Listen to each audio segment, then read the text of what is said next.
Antena banyak digunakan di bidang telekomunikasi dan kita sudah melihat banyak pengaplikasiannya dalam video kami. Antena menerima gelombang elektromagnetik dan mengubahnya menjadi sinyal listrik, atau menerima sinyal listrik dan memancarkannya sebagai gelombang elektromagnetik. Dalam video ini, kita akan mengupas sains di balik antena.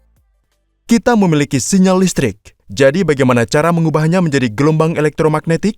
Anda mungkin memikirkan jawaban sederhana di pikiran Anda, yaitu dengan menggunakan konduktor tertutup dan dengan bantuan prinsip induksi elektromagnetik, maka Anda akan dapat menghasilkan medan magnet yang berfluktuasi dan medan listrik di sekitarnya.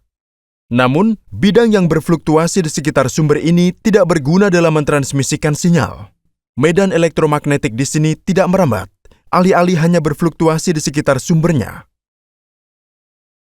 Gelombang elektromagnetik perlu dipisahkan dari sumbernya dan gelombang itu harus merambat di dalam antena.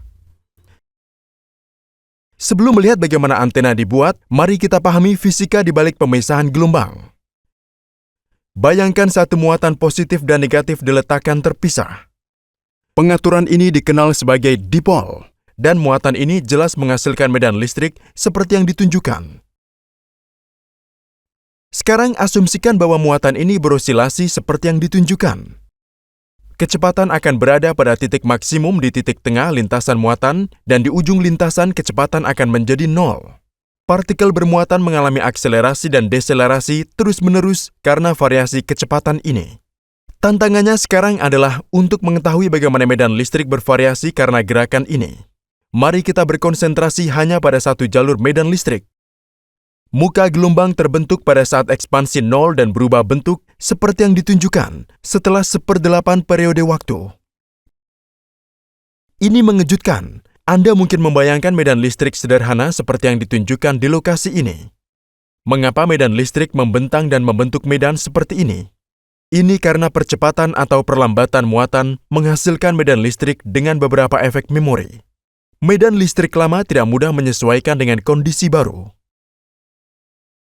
Kita perlu meluangkan waktu untuk memahami efek memori medan listrik ini, atau pembentukan gulungan dari percepatan atau perlambatan muatan. Kami akan membahas topik menarik ini secara lebih terperinci dalam video terpisah. Jika kita melanjutkan analisis kita dengan cara yang sama, kita dapat melihat bahwa pada 1/4 periode waktu, ujung gelombang bertemu pada satu titik. Setelah ini, pemisahan dan rambatan muka gelombang terjadi.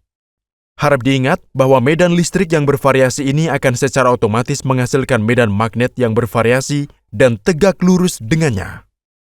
Jika Anda menggambar variasi intensitas medan listrik dengan jarak, Anda dapat melihat bahwa rambat gelombang bersifat sinusoidal. Sangat menarik untuk dicatat bahwa panjang gelombang dari perambatan yang dihasilkan persis 2 kali lipat dari panjang dipol. Kita akan kembali lagi ke sini nanti. Inilah yang kita butuhkan dalam antena. Singkatnya, kita dapat membuat antena jika kita dapat mengatur muatan positif dan negatif berosilasi. Dalam prakteknya, membuat muatan berosilasi sangat mudah. Ambil batang penghantar yang dibengkokkan di tengahnya dan berikan sinyal tegangan di tengahnya.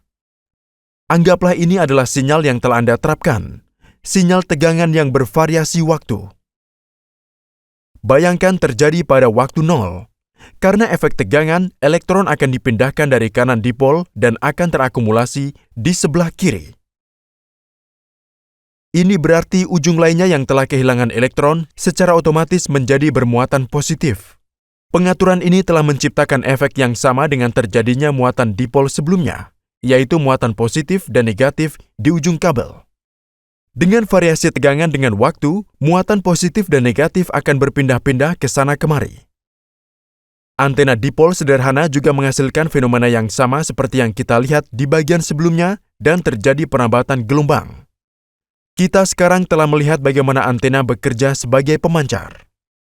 Frekuensi sinyal yang ditransmisikan akan sama dengan frekuensi sinyal tegangan yang diberikan. Karena perambatan bergerak dengan kecepatan cahaya, kita dapat dengan mudah menghitung panjang gelombang perambatan. Untuk transmisi yang sempurna, panjang antena harus setengah dari panjang gelombang.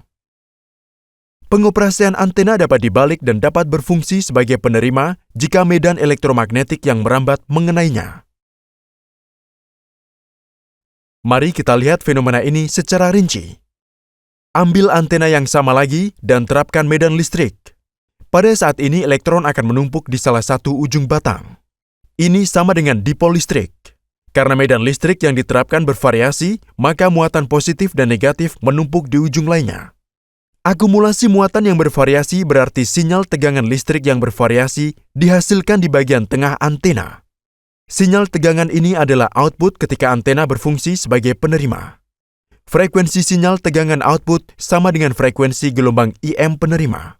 Sudah jelas dari konfigurasi medan listrik bahwa untuk penerimaan yang sempurna, ukuran antena harus setengah dari panjang gelombang.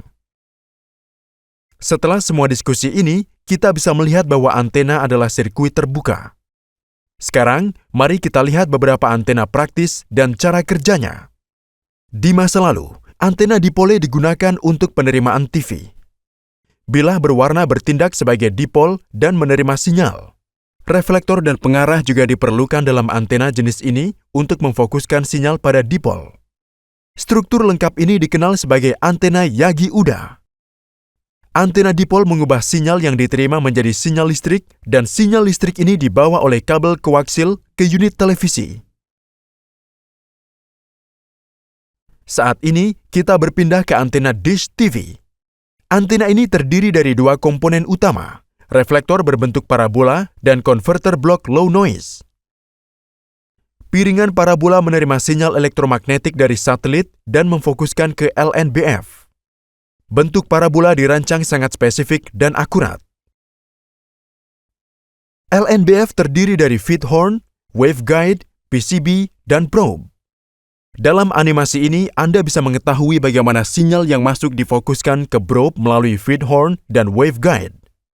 Tegangan diinduksi di probe seperti yang kita lihat pada dipol sederhana. Sinyal tegangan yang dihasilkan diumpankan ke PCB untuk pemrosesan sinyal seperti filtrasi, konversi dari frekuensi tinggi ke rendah, dan amplifikasi. Setelah pemrosesan sinyal, sinyal-sinyal listrik ini dibawa ke unit televisi melalui kabel koaksial. Jika Anda membuka LNB, kemungkinan besar Anda akan menemukan dua probe, alih-alih satu dan probe kedua tegak lurus dengan yang pertama. Susunan dua probe berarti spektrum yang tersedia dapat digunakan dua kali, dengan mengirimkan gelombang dengan polarisasi horizontal atau vertikal. Satu probe mendeteksi sinyal terpolarisasi horizontal dan probe lain mendeteksi sinyal terpolarisasi vertikal. Ponsel di tangan Anda menggunakan jenis antena yang sama sekali berbeda, yang disebut antena patch. Antena patch terdiri dari patch logam atau strip yang ditempatkan pada bidang ground dengan sepotong bahan dielektrik yang diletakkan di antaranya. Di sini, patch logam bertindak sebagai elemen yang memancar. Panjang patch logam harus setengah dari panjang gelombang untuk transmisi dan penerimaan yang tepat. Harap diingat bahwa deskripsi antena patch yang kami jelaskan di sini merupakan yang sangat mendasar. Mohon tunjukkan dukungan Anda dengan mengklik tombol dukungan dan terima kasih telah menonton video kami.